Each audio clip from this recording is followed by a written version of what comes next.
Hoy en día, una de cada 3 personas alrededor del mundo confiesa creer en el cristianismo. Por supuesto, existen muchísimas iglesias y agrupaciones religiosas que declaran profesar esta fe. Sin embargo, no están unidas porque son muchas las diferencias que las separan. Y esto nos llama la atención porque la Biblia, la sagrada palabra de Dios, es una sola. Su mensaje y su contenido es el mismo, sin importar qué versión de las Escrituras usemos. Por esa razón, los cristianos teócratas estamos convencidos de que si todas las agrupaciones religiosas del mundo que afirman ser cristianas fueran leales a la Biblia, serían idénticas tanto en sus doctrinas como en sus métodos de organización. Habría verdadera unidad. Ahora bien, ¿cuál es el origen del cristianismo? ¿De dónde viene esta fe tan extendida en el mundo? Bueno, lo cierto es que Jesucristo fue quien estableció las bases de este movimiento religioso. Su mensaje, escrito en los Evangelios, iluminó el corazón de cuantos ejercieron fe en él. Sus discípulos fueron los fundadores de la primera congregación cristiana ungida que llegó a existir, cuando recibieron el Espíritu Santo el día 23 de mayo del año 33 de nuestra era, durante el transcurso de la fiesta judía del Pentecostés. En realidad, las características de aquella fiesta reflejaban la fundación de la congregación cristiana ungida. Por esa razón nos interesa primero analizar en qué consistía la fiesta del Pentecostés, para así poder comprender todo lo que significó la fundación de aquella congregación que cambió la historia para siempre. Cuando Dios le entregó al antiguo Israel la ley de Moisés, ésta regulaba la celebración de la fiesta de la cosecha, también llamada de las semanas o de los primeros frutos maduros. Esta se celebraba en el día número 50, contado a partir del 16 de Nisán, que era el día en el que se ofrecía la gavilla de cebada.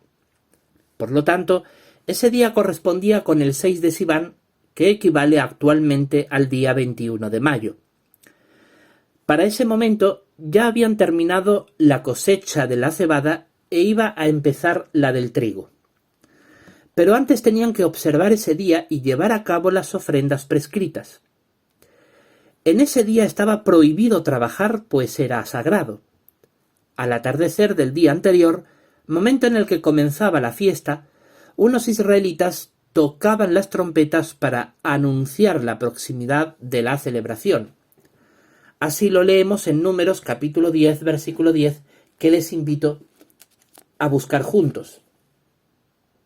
Acompáñenme por favor al libro bíblico de Números, en su capítulo 10, el versículo 10, que dice: «Y en el día de su regocijo, y en sus períodos de fiesta, y en los comienzos de sus meses, tienen que tocar las trompetas sobre sus ofrendas quemadas, y sus sacrificios de comunión, y el uso de ellas tienen que servir de memoria para ustedes delante de su Dios.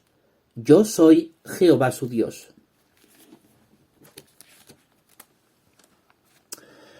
Esta fiesta era una ocasión de gran regocijo y alegría para los israelitas, y su celebración santificaba el nombre de Jehová. Así lo leemos en Deuteronomio capítulo 16, versículo 11. Busquemos juntos, por favor, el texto bíblico de Deuteronomio, el capítulo 16,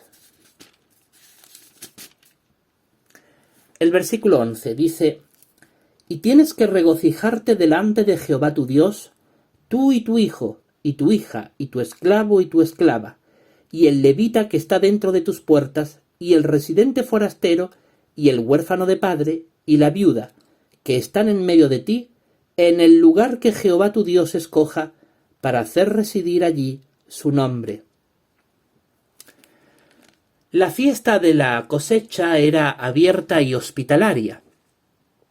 Según Levítico capítulo 23, versículo 17, los israelitas debían elaborar en casa 2 panes cocidos con levadura que serían usados para la ocasión. También debían dar al sacerdote 7 corderos jóvenes, un toro joven y 2 carneros como ofrenda quemada, añadiéndoles libaciones y ofrenda de grano. Con esta ofrenda los israelitas le demostraban a Jehová su gratitud y su amor por él, al bendecirlos en su duro trabajo con buenas cosechas. Luego ofrecían un cabrito como ofrenda por el pecado para el perdón de sus culpas, y 2 corderos jóvenes como sacrificio de comunión. Entonces el sacerdote ponía en sus manos los panes y los trozos de cordero de comunión, y los mecía delante de Jehová para presentarlo ante él. Cuando terminaba de hacer esto, el sumo sacerdote cogía los 2 panes. Uno lo tomaba para sí, y el otro lo dividía entre los sacerdotes que oficiaban. Entonces el sacerdote que había mecido el sacrificio de comunión tomaba su porción de pan y los trozos de cordero para comérselos, y así culminar el sacrificio de comunión. Este sacrificio en particular evidenciaba la buena relación que existía entre los israelitas y el propio Jehová. En este día sagrado los israelitas daban gracias a Jehová por su generosa bendición sobre su trabajo y su actividad económica. También recordaban a los más pobres que moraban entre ellos. Así lo leemos en Levítico capítulo 23, el versículo 22. Vamos a leerlo juntos, por favor. Abramos nuestras Biblias para encontrar el libro bíblico de Levítico, el capítulo 23, el versículo 22, que dice: «Y cuando siguen la mies de su tierra, no deben proseguir hasta completar la orilla de tu campo cuando estés segando, y la rebusca de tu mies no debes de recoger. Debes dejarlas para el afligido y para el residente forastero. Yo soy Jehová, el Dios de ustedes». En este día los pobres se regocijaban dándole gracias a Jehová por su amorosa disposición aquí leída. Para ellos siempre se les otorgaba la orilla de los campos y la rebusca de la cosecha, para que tuvieran con qué alimentarse. Qué amoroso era Jehová al acordarse de ellos. Hoy, la congregación cristiana teócrata se esfuerza por llevar a cabo, con humildad, obras piadosas en favor de sus miembros y de la comunidad, como un modo de apoyar a los más necesitados. Los cristianos teócratas, dentro de lo que nos permite nuestras circunstancias personales, administramos comedores populares en favor de los más necesitados. Organizamos donación de ropa y calzado y brindamos educación y salud a quienes lo necesiten en nuestro vecindario. De esta manera nos esforzamos por cumplir lo que dice 1 de Juan capítulo 3 versículo 17, que podemos leer juntos. Abran sus Biblias, por favor, para encontrar la primera carta de Juan, en el capítulo 3 versículo 17, donde leemos estas palabras inspiradas por Dios. Dice: «Pero cualquiera que tiene los medios de este mundo para el sostén de su vida, y contempla a su hermano pasar necesidad, y sin embargo le cierra la puerta de sus tiernas compasiones, ¿de qué manera permanece el amor de Dios en él?». En el siglo I de nuestra era, cuando Jesús murió el 14 de Nisán, resucitó al tercer día. Esto ocurrió el día 16 de Nisán, en plena celebración de la fiesta de las tortas no fermentadas, cuando el sumo sacerdote Caifás ofrecía la gavilla de cebada. Jesús, al resucitar, llegó a ser más alto que los cielos, investido de inmortalidad e incorrupción. Además, durante su existencia humana estuvo separado de los pecadores, siendo él incontaminado, sin engaño y leal. Así lo leemos en Hebreos capítulo 7, versículo 26, que podemos leer juntos. Abran sus Biblias, por favor, para encontrar la carta de Pablo a los Hebreos en el capítulo 7. Vamos a darle lectura al versículo 26, que dice: porque tal sumo sacerdote no será apropiado, leal, sin engaño, incontaminado, separado de los pecadores y llegado a ser más alto que los cielos. En esas condiciones era un sumo sacerdote absolutamente superior a Caifás, quien era un malvado asesino y un apóstata incorregible. Cuando Jesús resucitó en espíritu, se manifestó ante sus apóstoles como prueba de estar vivo por espacio de 40 días hasta que ascendió a los cielos. Así lo leemos en Hechos de Apóstoles, capítulo 1, versículo 3, que podemos leer juntos. Abramos nuestras Biblias para buscar Hechos de Apóstoles, el capítulo 1. El versículo 3 dice: a estos también se les mostró vivo por muchas pruebas positivas, después de haber sufrido, pues fue visto por ellos por espacio de 40 días, y dijo las cosas acerca del reino de Dios. Entonces, durante el día de Pentecostés, Jesús, en calidad de sumo sacerdote, presentó ante Jehová Dios a sus fieles seguidores para que llegaran a ser hijos de Dios. El propio Jesús así lo reconoció en Mateo capítulo 10, versículo 32 y Juan capítulo 1, versículo 12. Vamos a leer estos textos bíblicos, por favor.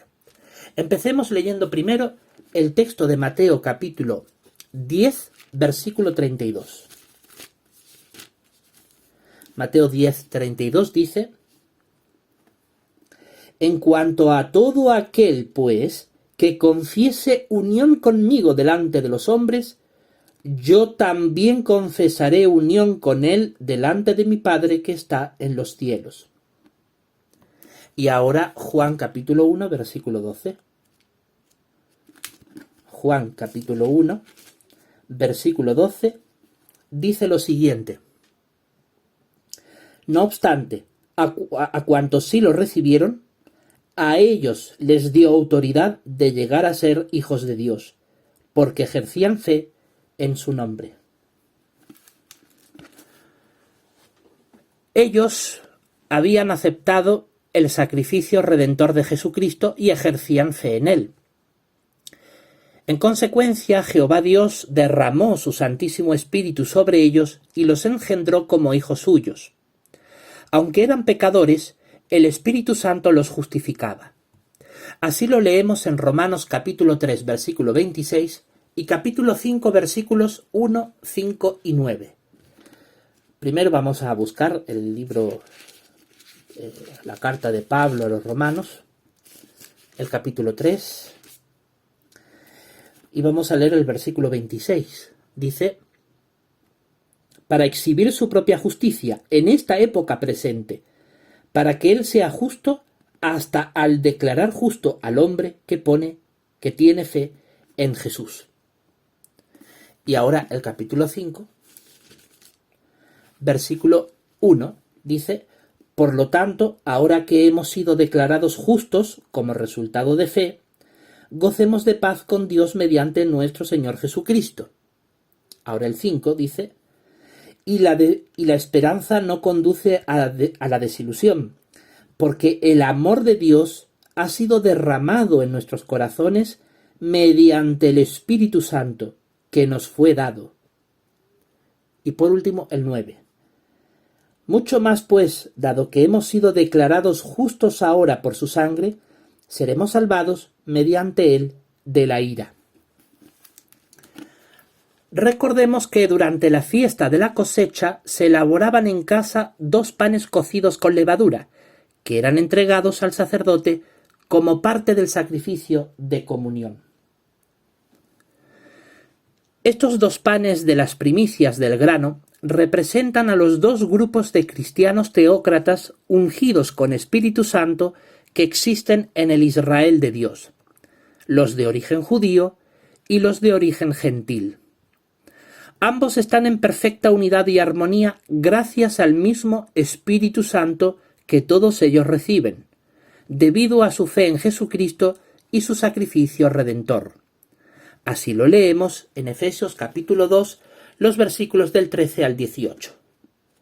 Acompáñenme juntos, por favor, a la lectura de estos versículos que encontramos en la carta de Pablo a los Efesios, capítulo 2, versículo del 13 al 18. Ahí dice: pero ahora, en unión con Cristo Jesús, ustedes, los que en un tiempo estaban lejos, han llegado a estar cerca por la sangre del Cristo. Porque Él es nuestra paz, el que hizo de los dos grupos uno solo, y destruyó el muro de en medio que los separaba. Por medio de su carne, abolió la enemistad, la ley de mandamientos que consistía en decretos, para crear de los dos pueblos, en unión consigo mismo, un solo hombre nuevo y hacer la paz.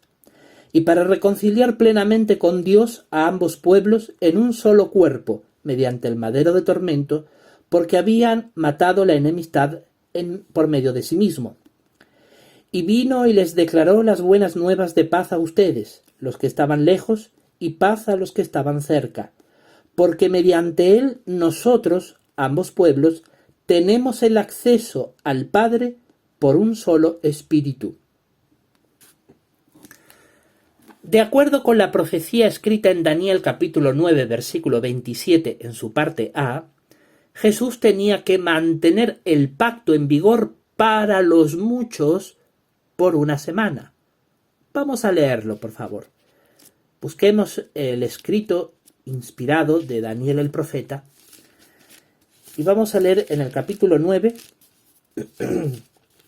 el versículo 27 en su parte A, que dice: y él tiene que mantener el pacto en vigor para los muchos por una semana, y a la mitad de la semana hará que cesen el sacrificio y la ofrenda de dádiva. Estas palabras se cumplieron durante los 7 años que transcurrió desde el bautismo de Jesús hasta la conversión de Cornelio, el primer cristiano teócrata de origen gentil que fue ungido con Espíritu Santo, según lo relata Hechos de Apóstoles, capítulo 10, los versículos 1, 2, 31, 44 y 45. Durante aquellos 7 años, la oportunidad para llegar a ser ungidos con Espíritu Santo estaba reservada exclusivamente a los judíos que ejercieran fe en Jesucristo. Tras ese periodo de tiempo, la oportunidad también se extendió a los gentiles, comenzando por Cornelio y su familia. Ahora bien, antes habíamos dicho que el día de Pentecostés caía por lo general el día 21 de mayo. No obstante, está comprobado que Jesús murió alrededor de las 3 de la tarde del viernes 1 de abril del año 33 de nuestra era. Por lo tanto, el día de Pentecostés de aquel año ocurrió el día 23 de mayo. Por esa razón, la congregación cristiana teócrata conmemora este acontecimiento ocurrido en aquella fecha específica en un día como hoy, 23 de mayo. En los días previos al Pentecostés del año 33 de nuestra era, unos 120 discípulos estaban reunidos en el aposento de arriba de una casa, probablemente la de María, madre de Juan Marcos, allí en Jerusalén. Estaban orando a Jehová con insistencia. Así lo leemos en Hechos de Apóstoles, capítulo 1, los versículos del 11 al 15, que les invito a leer juntos. Abramos nuestras Biblias en el capítulo 1 de Hechos de Apóstoles y demos lectura a los versículos del 11 al 15, que dice lo siguiente. Y dijeron: varones de Galilea, ¿por qué están de pie mirando al cielo? Este Jesús, que fue recibido de entre ustedes arriba al cielo, vendrá así de la misma manera como lo han contemplado irse al cielo. Entonces ellos se volvieron a Jerusalén desde una montaña llamada el Monte de los Olivos, que está cerca de Jerusalén, distante el camino de un sábado. Así, cuando hubieron entrado, subieron al aposento de arriba, donde estaban alojados tanto Pedro como Juan y Santiago y Andrés, Felipe y Tomás, Bartolomé y Mateo, Santiago hijo de Alfeo y Simón el celoso, y Judas hijo de Santiago. Todos estos persistían de común acuerdo en oración, junto con algunas mujeres y María la madre de Jesús, y con los hermanos de él. Ahora bien, durante estos días, Pedro se levantó en medio de los hermanos y dijo: la muchedumbre de personas era en conjunto como de 120. Entonces, cuando llegó el día 23 de mayo del año 33 de nuestra era, a las 9 horas de la mañana, el Espíritu Santo fue derramado sobre todos ellos, ungiéndolos y engendrándolos como hijos de Dios. Así lo leemos en Hechos de Apóstoles, el capítulo 2, versículo del 1 al 4. Ahora bien, mientras estaba en progreso el día de la fiesta del Pentecostés, todos se hallaban juntos en el mismo lugar, y de repente ocurrió desde el cielo un ruido exactamente como el de una brisa impetuosa y fuerte, y llenó toda la casa en la cual estaban sentados. Y lenguas como de fuego se les hicieron visibles, y fueron distribuidas en derredor, y una se asentó sobre cada uno de ellos, y todos se llenaron de Espíritu Santo, y comenzaron a hablar en lenguas diferentes, así como el Espíritu les concedía expresarse. Y ahora los versículos 15 al 17 dice: estos de hecho no están borrachos como suponen ustedes, pues es la hora tercera del día. Por el contrario, esto es lo que se dijo por medio del profeta Joel. Y en los últimos días, dice Dios, derramaré algo de mi espíritu sobre toda clase de carne, y sus hijos y sus hijas profetizarán, y sus jóvenes verán visiones, y sus viejos soñarán sueños. Así nació la Congregación Cristiana Ungida, la primera en toda la historia del cristianismo. Ahora leamos, por favor, el libro bíblico de Éxodo. Busquemos juntos el libro de Éxodo, el capítulo 19. Versículo 1 dice: al tercer mes después de haber salido los hijos de Israel de la tierra de Egipto, el mismo día entraron en el desierto de Sinaí. Ahora los versículos 5 al 8. Y ahora si ustedes obedecen estrictamente mi voz y verdaderamente guardan mi pacto, entonces ciertamente llegarán a ser mi propiedad especial de entre todos los demás pueblos, porque toda la tierra me pertenece a mí. Y ustedes mismos llegarán a ser para mí un reino de sacerdotes y una nación santa. Estas son las palabras que has de decir a los hijos de Israel. De modo que Moisés vino y llamó a los ancianos del pueblo y expuso ante ellos todas estas palabras que Jehová le había mandado. Después de eso, todo el pueblo respondió unánimemente y dijo: todo lo que Jehová ha hablado estamos dispuestos a hacerlo. Inmediatamente llevó Moisés a Jehová las palabras del pueblo. Ahora busquemos el capítulo 24 de este mismo libro de Éxodo. Y vamos a leer primero el versículo 3 que dice: entonces vino Moisés y refirió al pueblo todas las palabras de Jehová y todas las decisiones judiciales. Y todo el pueblo respondió con una sola voz y dijo: todas las palabras que ha hablado Jehová estamos dispuestos a ponerlas por obra. Ahora del 6 al 8. Entonces Moisés tomó la mitad de la sangre y la puso en tazones, y la mitad de la sangre la roció sobre el altar. Finalmente tomó el libro del pacto y lo leyó a oídos del pueblo. Entonces dijeron: todo lo que Jehová ha hablado estamos dispuestos a hacerlo y a ser obedientes.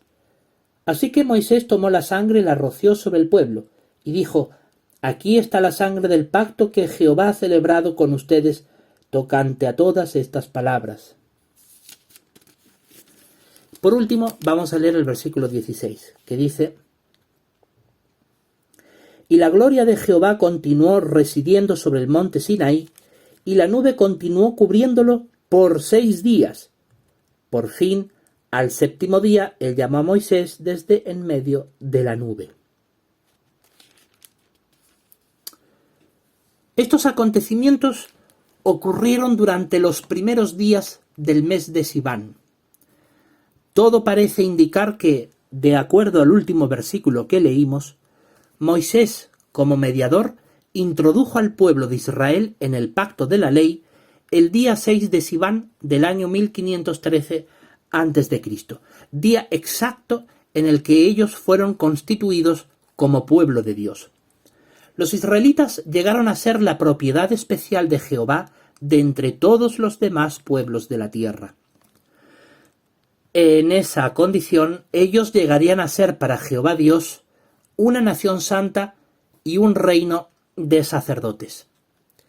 Aquel histórico acontecimiento fue una sombra que proyectó una gloriosa realidad.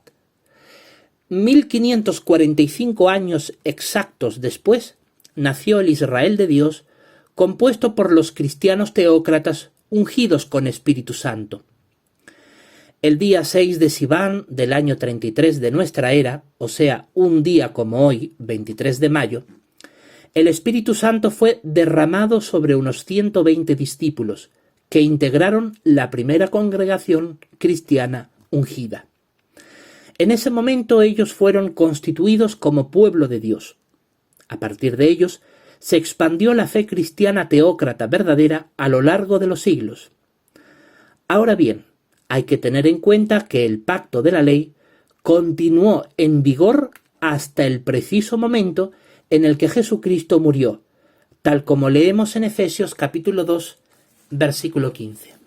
Ya habíamos leído anteriormente este texto bíblico, pero vamos a repasar esta importantísima idea expresada en Efesios capítulo 2, versículo 15, que dice: Por medio de su carne abolió la enemistad, la ley de mandamientos que consistía en decretos, para crear de los dos pueblos, en unión consigo mismo, un solo hombre nuevo y hacer la paz.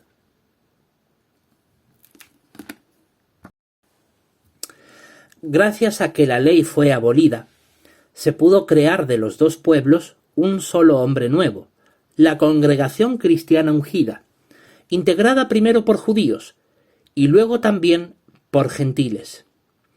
En el mismo momento en que la ley fue abolida con la muerte de Jesús, entró en vigor el nuevo pacto validado con la sangre preciosa que Cristo derramó. Así lo leemos en Lucas capítulo 22, versículo 20.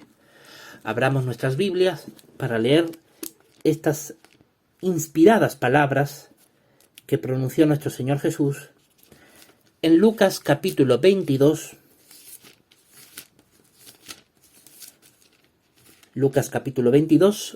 versículo 20, dice: También la copa de la misma manera después que hubieron cenado, diciendo él: Esta copa significa el nuevo pacto en virtud de mi sangre, que ha de ser derramada a favor de ustedes.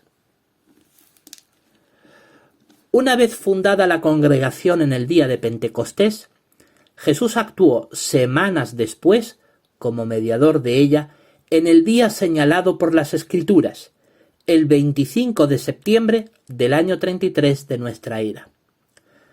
Allá en los cielos, Jesús nuestro Señor presentó ante Jehová Dios el Padre el valor de su sangre preciosa, a fin de lograr que el beneficio de su rescate fuese aplicado en favor de sus seguidores ungidos con Espíritu Santo.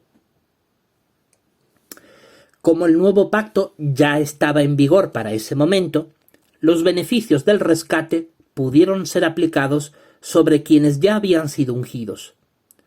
Por supuesto, a medida que otros muchos también llegaran a ser ungidos, recibirían de inmediato los beneficios del nuevo pacto validado con la sangre de Jesús. Así lo leemos en Hebreos capítulo 12, versículo 22 al 24.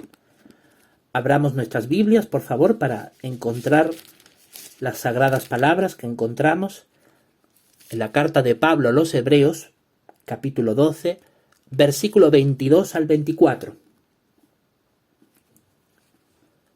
Dice así: «Mas ustedes se han acercado a un monte Sión y a una ciudad del Dios vivo, a Jerusalén celestial y a miríadas de ángeles, en asamblea general, y a la congregación de los primogénitos que han sido matriculados en los cielos, y al Dios, el juez de todos, y a las vidas espirituales de justos que han sido perfeccionados, y a Jesús, el mediador de un nuevo pacto, y a la sangre de la rociadura, que habla de mejor manera que la sangre de Abel». Jesús, poco antes de morir, les aseguró a sus apóstoles que recibirían el Espíritu Santo. Esto lo podemos leer en el Evangelio de Juan, capítulo 16, versículos 7 y 13. Vamos a leerlo, por favor. Evangelio de Juan, capítulo 16, versículo primero el 7, que dice: «No obstante les digo la verdad, es para provecho de ustedes por lo que me voy, porque si no me voy, el ayudante de ninguna manera vendrá a ustedes, pero si sigo mi camino, lo enviaré a ustedes». Y ahora el 13. «Sin embargo, cuando llegue aquel, el Espíritu de la verdad, Él los guiará a toda la verdad, porque no hablará por su propio impulso, sino que hablará las cosas que oye y les declarará las cosas que vienen».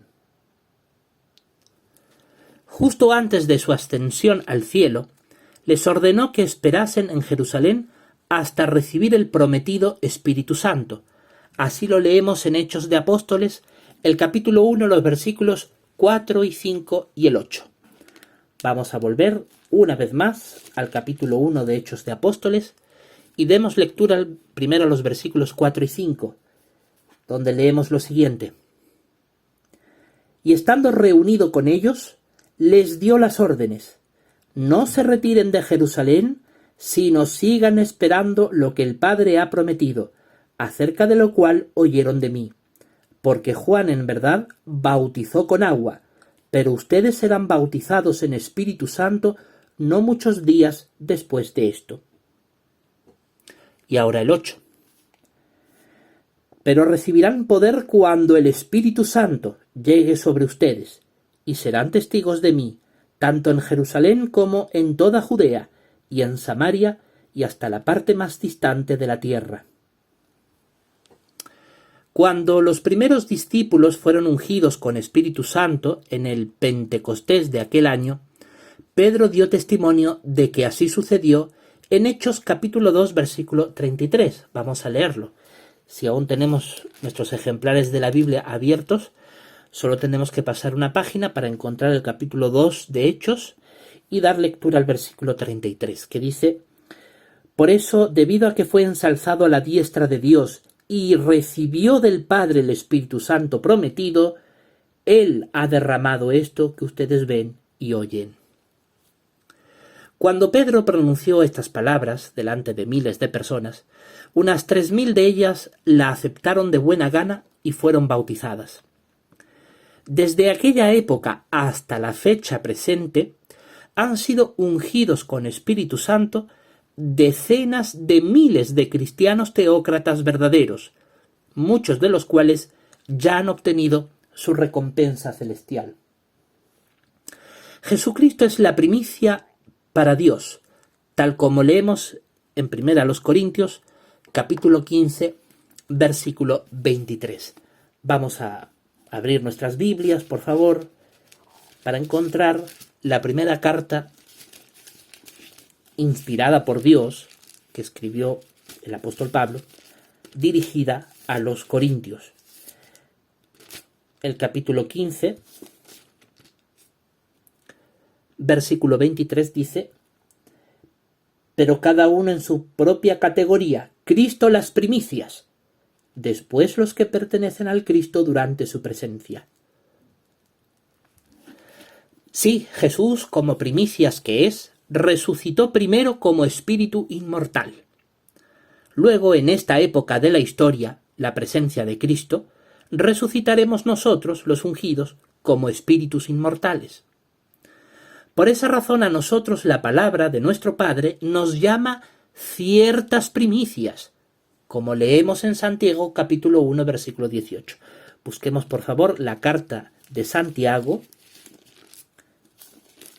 capítulo 1 versículo 18, dice: porque fue su voluntad, Él nos produjo por la palabra de la verdad, para que fuéramos ciertas primicias de sus criaturas. Actualmente, el resto de cristianos teócratas ungidos que estamos vivos aquí en la tierra, conformamos el pueblo de Dios como nación santa, un sacerdocio real. Esto lo podemos leer en Primera de Pedro, capítulo 2, versículo 9 y 10. Busquemos juntos la primera carta de Pedro, capítulo 2, los versículos 9 y 10, dice lo siguiente: pero ustedes son una raza escogida, un sacerdocio real, una nación santa, un pueblo para posesión especial, para que declaren en público las excelencias de aquel que los llamó de la oscuridad a su luz maravillosa. Porque en un tiempo ustedes no eran pueblo, pero ahora son pueblo de Dios. Eran aquellos a quienes no se había mostrado misericordia, pero ahora son aquellos a quienes se ha mostrado misericordia. Por eso, mis queridos hermanos, no olvidemos que los ungidos somos una posesión especial para Jehová. Quienes forman parte de la gran muchedumbre tienen el privilegio de apoyarnos en la magnífica tarea de declarar públicamente las excelencias de nuestro amoroso Padre Celestial. Él nos llamó de la oscuridad y nos condujo hasta su luz maravillosa, aquella que resplandece sobre las verdades bíblicas que hoy conforman nuestro credo. Tanto los ungidos como la gran muchedumbre son un solo pueblo unido. Además, en la propia Biblia encontramos todas las magníficas verdades que forman parte de nuestra valiosa fe. Por lo tanto, a cuantas personas deseen escucharnos, hagámosle conocer las gloriosas buenas nuevas acerca del Cristo. Como nosotros amamos al prójimo, queremos que sean iluminadas con este maravilloso conocimiento. La palabra de Dios es la única que dice la verdad y es el único instrumento que puede ayudar a la gente a salir de la oscuridad tenebrosa en la que está hundido este mundo controlado por Satanás. Así lo expresa la segunda carta de Pablo a los Corintios, capítulo 4, los versículos del 4 al 6, que les invito a leer juntos. Abran sus Biblias, por favor, para encontrar la segunda carta a los Corintios, capítulo 4, versículos del 4 al 6, que dice lo siguiente: entre quienes el Dios de este sistema de cosas ha cegado las mentes de los incrédulos, para que no pase a ellos la iluminación de las gloriosas buenas nuevas acerca del Cristo, que es la imagen de Dios. Porque no nos estamos predicando a nosotros mismos, sino a Cristo Jesús como Señor, y a nosotros como esclavos de ustedes por causa de Jesús. Porque Dios es el que dijo: de la oscuridad resplandezca la luz, y Él ha resplandecido en nuestros corazones para iluminarlos con el glorioso conocimiento de Dios por el rostro de Cristo. Esta es, sin duda alguna, la principal actividad en la que debe estar envuelta la congregación cristiana teócrata de nuestros días.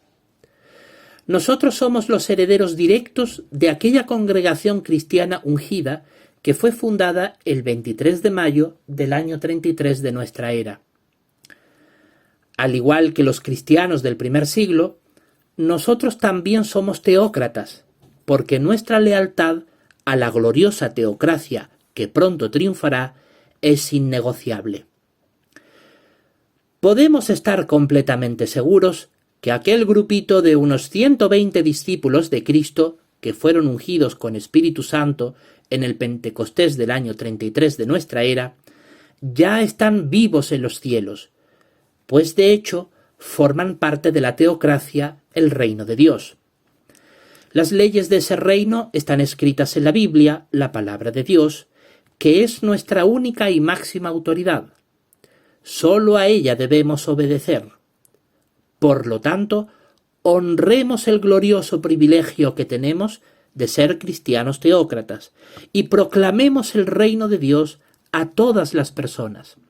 Hagamos brillar la luz verdadera a través de nuestra celosa obra de predicar y hacer discípulos.